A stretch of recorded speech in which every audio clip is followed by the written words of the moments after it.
Good morning. I'm going to take you guys through the process of how to winterize your above ground pool. You really have two options. Leave it full of water, cover it, maintain it that way, or drain it and disassemble. Before we can answer or decide which route we want to go, we have to answer a few questions. First off, if you're going to leave it full of water, are you happy with where it is? Do you need to move your pool at all? Or do you need to reinforce any of the supports? Me personally, I'm ultimately going to end up draining my pool because I want to put some supports underneath some of the legs that have sunken into the ground.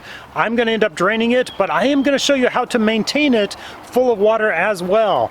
The first step in closing your pool, keeping the water in it, is you need to skim it, get all the debris out. All this organic material is going to lead to algae growth. You don't want that in there.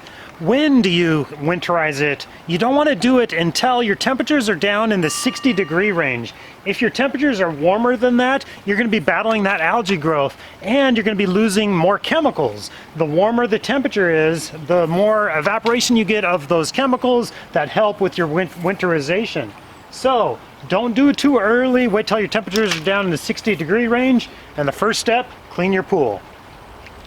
The next step, you need to vacuum all the debris out from the bottom and remove your pool toys. You got to get all that gunk out.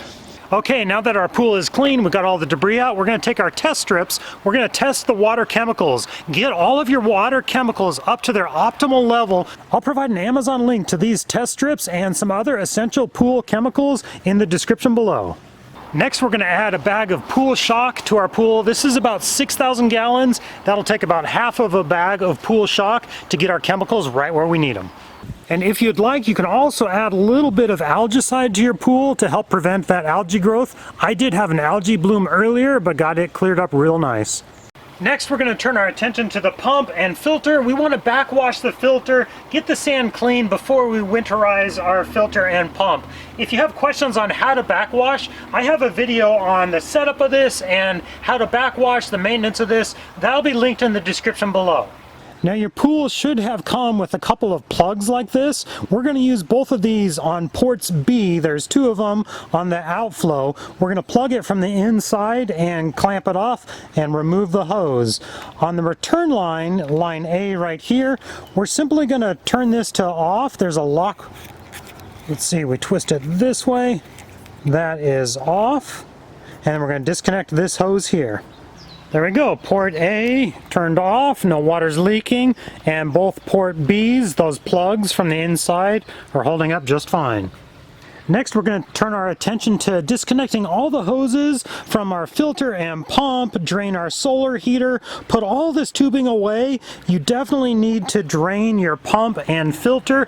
If you leave those full of water through the winter and it freezes, it'll crack those.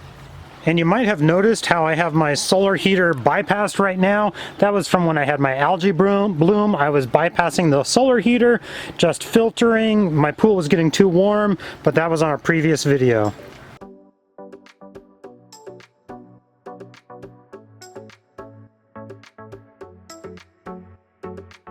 I'll finish draining the solar heater as best I can.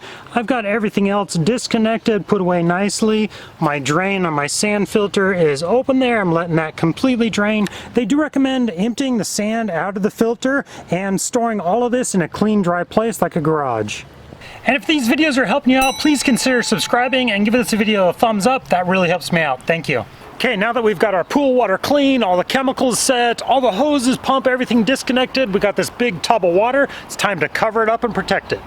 Now you're definitely going to want to get yourself a pool pillow. This floats in the middle of the pool. It helps support the cover and also helps with a little bit of ice protection. So if the surface of your pool freezes, this will absorb a little bit of that pressure of the expanding ice. There's different qualities of these pool pillows. This is the better quality one. You kind of get what you pay for. This has thicker plastic and it'll last a lot longer than some of the cheaper ones. I'll be sure to link one like this. This is 4 foot by 8 foot. I'll put an Amazon link in the description below where you can find this. Also, you need to get a good pool cover. The cover that comes with this Best Way pool is an absolute joke. Will not work for winter storage. It barely fits on at that. I will put a link for this cover in the description as well. And it's super helpful to have a pump like I used to fill this up. Doing it just by blowing it up, oh, that would be very difficult to do. Definitely need a pump or an air compressor. Also, filled up about 75% of the way. You want to have a little bit of give to it.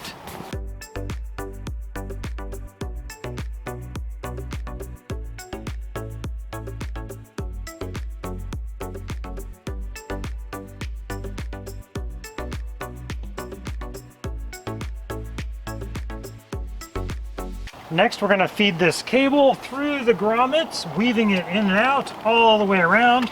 I am going to go underneath a few of the supports on the pool just to help hold the cover in place.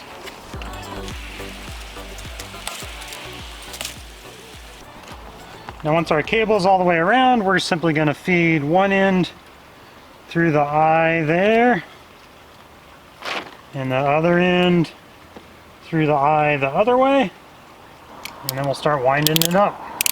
Then throughout the winter, you'll have to periodically check, make sure your cable's tight, tighten it up if needed. Also, this cover is designed to sit on the water like this. You don't want to have it pulled tight, creating a slope or anything. I mean, it sounds like a great idea, but it'll ruin the tarp. That's not what this is designed for.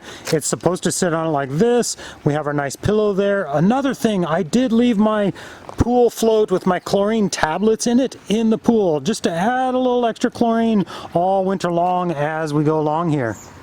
And as I mentioned, I'll be sure to include an Amazon link for this pool cover in the description below, along with that pool float, that pool pillow. The cover that came with this pool is not okay for winter storage. You definitely need one of these. That'll be linked below. The next question is, does it get down to freezing temperatures where you live? If it freezes, you really do need to drain it and disassemble it. The freezing temperatures on these vinyl pools is really hard on it. It can cause damage and cracking. So if you have freezing temperatures, you do need to disassemble and put it away for the winter. That is what the manufacturer of these pools recommends. In the instructions, it says they highly recommend disassembly and putting it away for the winter. If you're interested in breaking down your pool, putting it away for winter, I'll cover that in the next video right up here. Thank you guys so much for watching and have a good day.